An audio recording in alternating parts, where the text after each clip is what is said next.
വിപുലമായ തയ്യാറെടുപ്പുകളാണ് അത്തച്ചമയ ഘോഷയാത്രയുടെ തത്സമയ ദൃശ്യങ്ങൾ പ്രേക്ഷകരിലേക്ക് എത്തിക്കാൻ, അത് ഇടവേളകളില്ലാതെ എത്തിക്കാൻ, നിരന്തരം എത്തിക്കാൻ ജനം TV ഒരുക്കിയിരിക്കുന്നത്. എന്തായാലും ആനന്ദ് നിൽക്കുന്ന ഇടത്ത് മറ്റെന്തൊക്കെയാണ് വിശേഷങ്ങളെന്ന് വേഗത്തിൽ അറിയാം. ആനന്ദ്, അവിടെ തന്നെയാണോ തുടരുന്നത്? മറ്റാരൊക്കെയുണ്ട്? ജനം TV വലിയ വിപുലമായ ഒരുക്കങ്ങൾ നടത്തുന്നു. അത് നമ്മൾ ഇന്നലെ തന്നെ പറഞ്ഞിരുന്നതാണ്, പ്രഖ്യാപിച്ചിരുന്നതാണ്. എന്തായാലും തത്സമയ ദൃശ്യങ്ങൾ പ്രേക്ഷകരിലേക്ക് എത്തിക്കാൻ, അതിവേഗം എത്തിക്കാൻ, കൃത്യതയോടെ വ്യക്തമായി എത്തിക്കാൻ നമ്മുടെ സംഘം എല്ലാം തയ്യാറല്ലേ? തീർച്ചയായും അനു, നമ്മൾ 6 മണി മുതൽ ഈ അത്തച്ചമയ ഘോഷയാത്ര കഴിയുന്നത് വരെ സമഗ്രമായിട്ടുള്ള കവറേജ് തന്നെയാണ് ഇത്തവണ ജനം TV കഴിഞ്ഞ വർഷങ്ങളെ പോലെ തന്നെ പ്ലാൻ ചെയ്തിരിക്കുന്നത്. എന്തായാലും നമ്മുടെ എല്ലാ സംഘാംഗങ്ങളും ഇവിടെ എത്തിയിട്ടുണ്ട്. റിപ്പോർട്ടർമാരും ക്യാമറാമാൻമാരും അസിസ്റ്റന്റ് ക്യാമറാമാരും ഡ്രൈവർമാരും കൊടുക്കുന്ന എല്ലാ സംഘവും സർവ്വ സജ്ജമാണ്. നമുക്ക് അവരോട് തന്നെ നേരിട്ട് ചോദിക്കാം. ജിജീഷ് കരുണാകരനാണ് ആദ്യം. ചേട്ടാ, 9 മണി കൂടി തന്നെ ഏതാണ്ട് പരിപാടികൾക്ക് ഔദ്യോഗികമായിട്ടുള്ളൊരു തുടക്കമാവും അല്ലേ? വർഷങ്ങളായി ഇവിടെയുള്ള ആളുകൾക്ക് എന്താണ് ഇതിൻ്റെ ഒരു പ്രത്യേകതകൾ? ആനന്ദ്, കുറേ കാര്യങ്ങളെല്ലാം ആനന്ദ് പ്രേക്ഷകരോട് കൃത്യമായി തന്നെ പറഞ്ഞിട്ടുണ്ടാകും. എല്ലാ വർഷവും ഈ ഒരു സമയം മുതൽ തന്നെ ഇവിടെ ആഘോഷങ്ങൾ ആരംഭിക്കുകയായി. അത്തച്ചമയ ഘോഷയാത്രയുടെ ഭാഗമായ ആഘോഷങ്ങളിലേക്ക് കടക്കുകയായി. ഇപ്പം നമ്മൾ 6 മണിക്ക് വലിയൊരു ടീമാണ് ജനം TVയെ സംബന്ധിച്ചിടത്തോളം ഇത് പ്രേക്ഷകരിലേക്ക് എത്തിക്കുന്നതിന് വേണ്ടി ഇവിടെ സജ്ജമായിരിക്കുന്നത്. നിരവധി ക്യാമറ യൂണിറ്റുകൾ, റിപ്പോർട്ടർമാർ എല്ലാം അടങ്ങുന്ന സംഘം വിവിധ ഭാഗങ്ങളിൽ, അതായത് ഈ അത്തച്ചമയ ഘോഷയാത്ര കടന്നു പോകുന്ന ഓരോ ഭാഗത്തും നമ്മുടെ ഒരു സാന്നിധ്യം കൃത്യമായി തന്നെ ആ ദൃശ്യങ്ങൾ പകർത്തി എത്തിക്കുന്നതിന് വേണ്ടി ഉണ്ട്. മാത്രമല്ല ഈ ടീം, ഇവര് നമ്മളിപ്പോൾ കാണുന്ന ഈ ഒരു ടീം മാത്രമല്ല, ഇവിടെ നിഖിലുണ്ട്, മിഥുനുണ്ട്, 2 മിഥുൻ ഉണ്ട്, ഒപ്പം തന്നെ അഞ്ജനയുണ്ട്, ആനന്ദുണ്ട്. മാത്രമല്ല കിരൺ അപ്പുറത്ത് ലൈവുമായി ബന്ധപ്പെട്ട് നിൽക്കുന്നു. ഓരോ സ്പോട്ടിലും നിന്നുകൊണ്ടുള്ള ലൈവ് ചെയ്യാൻ പാകത്തിൽ തന്നെയാണ് ഉള്ളത്. കൃത്യമായി തന്നെ ആനന്ദ്, മറ്റ് ആളുകൾ അവരും തയ്യാറായിരിക്കുകയാണ് പറയാൻ വേണ്ടിയല്ല. അഞ്ജന, തയ്യാറല്ലേ? പിന്നെ തയ്യാറാണ്. ഏറ്റവും പ്രധാനപ്പെട്ട കാര്യം എന്ന് പറഞ്ഞാൽ ഞാൻ ആദ്യമായിട്ടാണ് അത്തച്ചമയ ഘോഷത്തിലേക്ക് എത്തുന്നത്. അപ്പോൾ ഒരു കാഴ്ചക്കാരിയായിട്ടും കൂടെയാണ് എത്തുന്നത്. അപ്പോൾ എത്രത്തോളം ഞാൻ എക്സൈറ്റഡ് ആണ്. അപ്പോൾ ആ എക്സൈറ്റ്മെൻറ്റ് എനിക്ക് തോന്നുന്നു ഇതോടൊപ്പം തന്നെ കാണാൻ കഴിയാത്ത ആൾക്കാരുണ്ടല്ലോ, അവരിലേക്കും ജനം TVയിൽ നമ്മൾ ഇത്രയും പേരും കൂടെ എത്തിക്കുമ്പോൾ കൂടുതൽ സന്തോഷമായിരിക്കും. എന്തായാലും കാത്തിരുന്ന് കാണാം എന്തായിരിക്കും കൂടുതലായിട്ട് തരാനുള്ളതെന്ന്. എല്ലാ ഒരുക്കങ്ങളും പിന്നെ ഞാൻ എനിക്ക് 3 വർഷം മുമ്പ് നമ്മൾ ഡിജിറ്റലിലേക്ക് വേണ്ടിയിട്ടാണ് സ്റ്റോർ ചെയ്യാൻ ഫസ്റ്റ് അത്തച്ചമയത്തിന് വേണ്ടി വരുന്നത്. നമ്മൾ ഡിജിറ്റൽ ആലുവയിൽ നമ്മൾ വലിയ യൂണിറ്റ് ഉണ്ടായിരുന്ന സമയത്ത് ആ സമയത്ത് നമ്മൾ ഡിജിറ്റലിലേക്ക് സ്റ്റോർ ചെയ്യണം ഫസ്റ്റ് ടൈം വരുന്നത്. അന്ന് ചെയ്തൊരു എക്സ്പീരിയൻസ് ഉണ്ട്. അവിടുന്ന് ഇപ്പോൾ വീണ്ടും ഒരു അത്തച്ചമയ ഇതിലേക്ക് എത്തുന്നു. ഭയങ്കര എക്സൈറ്റഡ് ആണ്. കാരണം വെച്ചാൽ ഇതുപോലെ വലിയൊരു ഇവൻ്റാണ് നടക്കുന്നത്. കേരളം മൊത്തം ഉറ്റുനോക്കുന്നു. നമ്മുടെ ഓണം അതിൻ്റെ ഒരു വരവേൽക്കുന്ന ഒരു ഇവൻ്റ് തന്നെയാണ്. അപ്പോൾ അതിന് വേണ്ടിയിട്ട് തൃപ്പൂണിത്തുറ മൊത്തമായിട്ട് ഒരുങ്ങിയിട്ടുണ്ട്. നമ്മളും ഒരുങ്ങിയിട്ടുണ്ട് പ്രേക്ഷകരിലേക്ക് എത്തിക്കാൻ വേണ്ടിയിട്ട്. എന്തായാലും പൂർണ്ണമായി ഇതിൻ്റെ വിവരങ്ങൾ ഈ തൃപ്പൂണിത്തുറയുടെ പല ഭാഗങ്ങളിൽ നിന്നും നമുക്ക് എത്തിക്കാൻ കഴിയുമെന്ന് തന്നെയാണ് എൻ്റെ വിശ്വാസം. ഒരു ദൃശ്യം പോലും ചോരാത്ത സമഗ്രമായിട്ടുള്ള കവറേജാണ് ഇത്തവണയും ജനം TV ഒരുക്കിയിട്ടുള്ളത് അല്ലേ? എല്ലാ തയ്യാറെടുപ്പുകളും തീർച്ചയായിട്ടും നമ്മൾ ഈ ചമയം എന്ന് പറയുന്നത് തന്നെ ഒരു പ്രൗഢി തന്നെയാണ്. ആ പ്രൗഢി ഒട്ടും ചോരാതെ തന്നെ എല്ലാ മിനുക്കങ്ങളോടും കൂടി പ്രേക്ഷകരിലേക്ക് എത്തിക്കുക എന്നുള്ളത് നമ്മൾ എല്ലാ കാലാകാലങ്ങളായിട്ട് നമ്മൾ ചെയ്തുകൊണ്ടിരിക്കുന്നതാണ്. അത് ഇത്തവണയും ഒട്ടും മാറ്റമില്ലാതെ തന്നെ തുടരും. മാത്രമല്ല നമ്മളിപ്പോൾ സജ്ജീകരിച്ചിരിക്കുന്ന തന്നെ പ്രധാനപ്പെട്ട പോയിന്റുകളിലെല്ലാം ജനം TVയുടെ ക്യാമറ കണ്ണുകളുണ്ട്. മാത്രമല്ല അവിടുത്തെ റിപ്പോർട്ടർമാർ അവിടുത്തെ തത്സമയ വിവരങ്ങളും അവിടുത്തെ എല്ലാ വിവരങ്ങളുമായിട്ട് തന്നെയുണ്ട്. അപ്പോൾ കഴിഞ്ഞ വർഷങ്ങളിലെല്ലാം കണ്ടതിൽ ഏറ്റവും വലിയ പ്രൗഢമായിട്ടുള്ള കവറേജ് തന്നെയായിരിക്കും ഇത്തവണ ഉണ്ടാവുക എന്നുള്ള കാര്യത്തിൽ യാതൊരു തീർച്ചയില്ല. നമുക്ക് വലിയൊരു ദുരന്തത്തിൽ നിന്ന് നമ്മൾ കരകയറ്റി അതിൻ്റെ ഒരു മോശം അനുഭവങ്ങളിൽ നിന്ന് നമ്മൾ കരകയറി വരികയാണ്. അപ്പോൾ അതുകൊണ്ട് തന്നെ ഈ ഒരു തുടക്കം, ഈ അത്തംപത്തിന് പൊന്നോണം എന്ന് പറഞ്ഞുകൊണ്ട് നമ്മളിപ്പോൾ തുടങ്ങുന്നത് വീണ്ടും നമ്മൾ ആ തിരിച്ചുപിടിക്കലിലേക്കാണ്. അപ്പോൾ അതെല്ലാം ഇന്നു മുതൽ നമ്മൾ തുടങ്ങുകയാണ്. ഈ നാട് ഒന്നാകെ തുടങ്ങുകയാണ്. ഓണം സമൃദ്ധിയുടേതാണ്. അപ്പോൾ ഈ സമൃദ്ധമായി തന്നെ വിഷ്വലുകളും വിവരണങ്ങളും എല്ലാം ജനം TVയിൽ ഉണ്ടാകും. തുടർന്നുള്ള മണിക്കൂറുകൾ നമുക്കെല്ലാം തീർച്ചയായിട്ടും ആഘോഷത്തിൻ്റെ ഒരു മണിക്കൂറുകളാണ്. അതിൻ്റെ പ്രൗഢി ഒട്ടും ചേരാതെ തന്നെ നമ്മളിലൂടെ നമുക്ക് പ്രേക്ഷകരിലേക്ക് എത്താമെന്നുള്ളത് നമ്മൾ നൽകുന്ന ഇന്ന് ഈ പുലർകാലത്ത് നൽകുന്ന ഒരു ഉറപ്പാണ്. ഏതായാലും തുടർന്നുള്ള മണിക്കൂറുകളിൽ ആ ദൃശ്യ സമ്പന്നത പ്രേക്ഷകർക്ക് നമ്മളിലൂടെ കാണാൻ കഴിയും.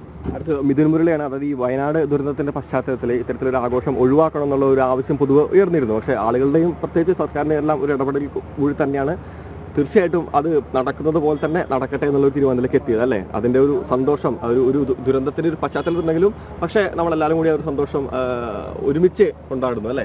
ഈ അത്തച്ചമയം നടത്തിപ്പുമായി ബന്ധപ്പെട്ട് ഇനി ബാക്കി വരുന്ന തുക വയനാടിന് വേണ്ടിയാണ്. അവരെ ചേർത്ത് പിടിച്ചുകൊണ്ടുള്ള ഒരു ആഘോഷം തന്നെയാണ്. ആഘോഷം മാറ്റിവെക്കേണ്ടതില്ല. നമ്മുടെ ഓണത്തിൻ്റെ ഭാഗമായിട്ടുള്ള ഒരു പ്രധാന ചടങ്ങ് തന്നെയാണ്. ഒരു സാംസ്കാരിക തലസ്ഥാനം കേരളത്തിൻ്റെ തൃശ്ശൂരാണെങ്കിൽ ഓണാഘോഷത്തിൻ്റെ സമയത്ത് അത് തൃപ്പൂണിത്തുറയിലേക്ക് മാറുന്ന ഒരു കാഴ്ച നമ്മൾ കാണുന്നു. അപ്പോൾ വയനാടിനെ നമ്മൾ ചേർത്ത് പിടിക്കുന്നുണ്ട്. അതോടൊപ്പം തന്നെ ആഘോഷം അതിൻ്റെ ആ യഥാർത്ഥമായ രീതിയിൽ തന്നെ ഓണം ആഘോഷിക്കാനുള്ളൊരു തയ്യാറെടുപ്പും ഉണ്ട്. വയനാട് മറക്കുന്നില്ല. അതിൻ്റെ ഒരു ഉദാഹരണം തന്നെയാണ് അതിൻ്റെ ബാക്കി വരുന്ന തുക വയനാടിന് വേണ്ടി മാറ്റിവെക്കുന്നു എന്നുള്ളത്. ഞാൻ മൂന്നാമത്തെ തവണയാണ് ഇപ്പോൾ. കഴിഞ്ഞ വർഷം ഉണ്ടായിരുന്നു, കഴിഞ്ഞ മുമ്പത്തെ വർഷം ഉണ്ടായിരുന്നു. ഒരു 12:30-1 മണിയൊക്കെ ആകുമ്പോൾ ഈ രാജകീയ പാത മുഴുവൻ വർണ്ണശബളമായി നയനമനോഹരമായ ദൃശ്യങ്ങൾ കൊണ്ട് സമ്പന്നമാകുന്ന ഒരു കാഴ്ച ഇനിയുള്ള മണിക്കൂറിൽ കാണാൻ കഴിയുക.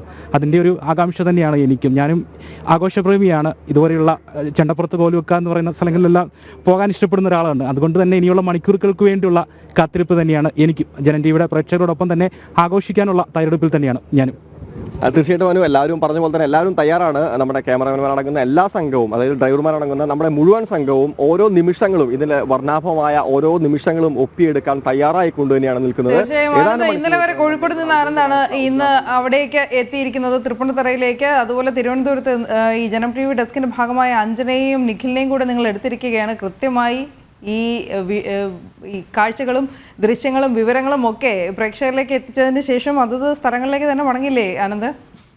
തീർച്ചയായും ഇന്നത്തെ ഒരു ദിവസം മാത്രമാണ് എല്ലാവർക്കും എറണാകുളത്തേക്കുള്ള ഒരു പ്രവേശനം. അത് കഴിഞ്ഞാൽ എവിടെയാണോ ഉണ്ടായിരുന്നത് അവിടേക്ക് തന്നെ മടങ്ങാനാണ് നിർദ്ദേശം കിട്ടിയിട്ടുള്ളത്. എന്തായാലും ഓരോ ദൃശ്യങ്ങളും ഒപ്പിയെടുക്കുമെന്നുള്ള കാര്യത്തിൽ യാതൊരു സംശയവും പ്രേക്ഷകർക്ക് വേണ്ട. അതിൻ്റെ എല്ലാ സൗന്ദര്യത്തോടു കൂടി തന്നെ ദൃശ്യങ്ങൾ പ്രേക്ഷകരിലേക്ക് എത്തിക്കാൻ വേണ്ടിയുള്ള സജ്ജമാണ് നമ്മുടെ ടീം. ഏതാണ്ട് 9 മണിയോട് കൂടി തന്നെ ഇവിടുത്തെ ഔദ്യോഗികമായിട്ടുള്ള ഉദ്ഘാടനം ആരംഭിക്കും. നമുക്കറിയാം 1961 മുതലാണ് അത്തരത്തിൽ സർക്കാർ ഔദ്യോഗികമായി ഈ ഒരു ആഘോഷം ഏറ്റെടുത്ത് നടത്തുന്നത്. അതുവരെ അത് രാജകീയമായിട്ടുള്ള രീതിയിലായിരുന്നു. ഏതാണ്ട് 1942 മുതൽ 1946 വരെ ഈ കേരളവർമ്മ രാജാവാണ് അവസാനമായി അത്തരത്തിൽ ഈ രാജകീയമായി ഇത് നടത്തിയത്. പക്ഷെ അദ്ദേഹം വലിയ ആഘോഷ പ്രമുഖരൊന്നും ആയിരുന്നില്ല. അതുകൊണ്ട് തന്നെ ഈ രാജഭരണത്തിന് ശേഷം ജനാധിപത്യപരമായിട്ടുള്ള രീതിയിലേക്ക് വന്നതോടുകൂടി തന്നെ ഈ തൃപ്പൂണിത്തുറ മുനിസിപ്പാലിറ്റി 1960 മുതൽ, അതായത് 61 മുതൽ കൃത്യമായി തന്നെ ഏറ്റെടുത്ത് നടത്തുന്നുണ്ട്. എന്തായാലും ഈ തൃപ്പൂണിത്തുറയുടെ ഒരു ദേശീയ ഉത്സവം എന്ന് പറയും കൂടി തൃപ്പൂണിത്തുറയുടെ മാത്രമല്ല കേരളക്കാരുടെ മുഴുവൻ ദേശീയ ഉത്സവം തന്നെയാണ് ഈ അത്തച്ചമയ ഘോഷയാത്ര എന്ന് പറയുന്നത്. ഓണത്തെ മലയാളികൾ വരവേൽക്കുന്നതിൻ്റെ തുടക്കമാണ്. അത് ഔദ്യോഗികമായിട്ടും അനൗദ്യോഗികമായിട്ടും എല്ലാവരുടെയും ഓണത്തിന്റെ ഒരു തുടക്കം എന്ന് പറയുന്നത് തീർച്ചയായിട്ടും ഈ തൃപ്പൂണിത്തുറയിലെ അത്തച്ചമയമാണ്. ഇന്ന് എല്ലാ വീടുകളിലും പൂക്കളം ഇട്ടിട്ടുണ്ടാവും നമ്മൾ പ്രതീക്ഷിക്കുന്നു. തീർച്ചയായും ഈ നേരത്തെ പറഞ്ഞ പോലെ തന്നെ ഒരു ദുരന്തത്തിന്റെ ഒരു വേദന നമുക്കുണ്ടെങ്കിലും പക്ഷേ ആ വേദനയ്ക്കൊപ്പം തന്നെ നിന്നുകൊണ്ട്, അല്ലെങ്കിൽ ആ വയനാടിനെ ചേർത്ത് പിടിച്ചുകൊണ്ട് ഈ അത്തച്ചമയത്തിന്റെ ചെലവിൽ നിന്ന് മിച്ചം വരുന്ന തുക മുഴുവൻ മുഖ്യമന്ത്രിയുടെ ദുരിതാശ്വാസ നിധിയിലേക്ക് വയനാടിന് വേണ്ടി കൊടുക്കാനാണ് എന്തായാലും തീരുമാനിച്ചിട്ടുള്ളത്. ഏതാണ്ട് 9 കൂടി തന്നെ മന്ത്രി പി രാജീവായിരിക്കും അത്തച്ചമയത്തിന്റെ ഈ അത്ത പതാക ഇവിടെ ഉയർത്തുന്നത്. 9 മണിക്ക് നിയമസഭാ സ്പീക്കർ എൻ ഷംസീർ ഇത് ഔദ്യോഗികമായിട്ടുള്ള ചടങ്ങുകൾ ഉദ്ഘാടനം ചെയ്യും. ഈ മലയാളികൾ മാത്രമല്ല മറ്റ് സംസ്ഥാനങ്ങളിൽ നിന്നും രാജ്യത്തിന് പുറത്തു നിന്ന്, അതായത് വിദേശികളടക്കം ഏതാനും മണിക്കൂറുകൾക്കകം തന്നെ ഇവിടേക്ക് എത്തിച്ചേരും. ഈ പ്രദേശത്ത് ഇപ്പോൾ ട്രാഫിക് ഏതാണ്ട് വന്നു തുടങ്ങിയിട്ടുണ്ട്. 7 മണി മുതൽ വൈകിട്ട് 4 മണി വരെ അത്തരത്തിൽ ഈ ഗതാഗത നിയന്ത്രണം നടപ്പിലാക്കിയിട്ടുണ്ട്. പ്രത്യേകിച്ച് വലിയ വാഹനങ്ങൾക്കൊന്നും അത്തരത്തിലുള്ള ഒരു പ്രവേശനം സാധ്യമല്ല. നമ്മളിപ്പോൾ കാണുന്നതാണ് ഇതിൻ്റെ ഒരു വേദി എന്ന് പറയുന്നത്. ആ കാണുന്ന കൊടിമരം, അതായത് മഞ്ഞ കളറിലുള്ള കൊടിമരം, ആ കൊടിമരത്തിലാണ് അത്തപതാക ഉയർത്തുന്നത്. കഴിഞ്ഞ ദിവസം ഏതാണ്ട് 4 മണിയോട് കൂടി തന്നെ ഈ നഗരസഭയുടെ ചെയർപേഴ്സൺ ഈ രാജപ്രതിനിധിയിൽ നിന്ന്, അതായത് രാജാവിൻ്റെ പ്രതിനിധിയിൽ നിന്ന് ഹിൽ പാലസിൽ നിന്ന് ഈ കൊടി അത്തപ്പതാക ഏറ്റുവാങ്ങിയിരുന്നു. അതാണ് ഇന്നിവിടെ ഏതാണ്ട് 9 കൂടി തന്നെ ഇവിടെ പതാക ഉയർത്തുകയും 9 മണിക്ക് ഔദ്യോഗികമായിട്ടുള്ള ഉദ്ഘാടനം നടക്കുകയും ഏതാണ്ട് 59ഓളം കലാരൂപങ്ങളാണ്, വിവിധ ഇനങ്ങളിലുള്ള 59ഓളം കലാരൂപങ്ങളാണ് ഈ അത്തച്ചമയ ഘോഷയാത്രയിൽ പങ്കെടുക്കുന്നത്. അത് പുലിക്കളി, ചെണ്ടമേളം തുടങ്ങി വിവിധ, നേരത്തെ നമ്മൾ കണ്ടതാണ് പടയണി സംഘത്തിൻ്റെ എല്ലാം അവരുടെ ഒരു ആത്മാർത്ഥം നമ്മൾ കണ്ടതാണ്. അപ്പോൾ പ്രാചീനമായതും നവീനമായതുമായിട്ടുള്ള എല്ലാ തരത്തിലുള്ള ഘോഷയാത്രകളും, അല്ലാതെ എല്ലാ തരത്തിലുള്ള ആഘോഷങ്ങളും ഇതിനോടുകൂടി ഉണ്ടാവും. ഏതാണ്ട് 15 നിശ്ചല ദൃശ്യങ്ങൾ, അതായത് കണ്ണിന് കുളിർമയേകുന്ന 15ഓളം നിശ്ചല ദൃശ്യങ്ങളും സംഘത്തിലുണ്ടാവും. ഏതാണ്ട് 100 കണക്കിന് കലാകാരന്മാർ ഒരുമിച്ച് കൂടിക്കൊണ്ട് കാഴ്ചക്കാരൻ്റെ കണ്ണിനെയും മനസ്സിനെയും കുളിർമയേക്കുന്ന ഒരു കാഴ്ചയ്ക്ക് ഇനി അധികം കാത്തിരിക്കേണ്ട. ജനം ടി വി പ്രേക്ഷകർക്ക് ആ എല്ലാ കാഴ്ചകളും 360 ഡിഗ്രിയിൽ നമ്മൾ പറയുന്ന പോലെ 360 ഡിഗ്രിയിൽ ആ കാഴ്ചകൾ കാണാൻ വേണ്ടി പ്രേക്ഷകർ തയ്യാറായിരിക്കുക.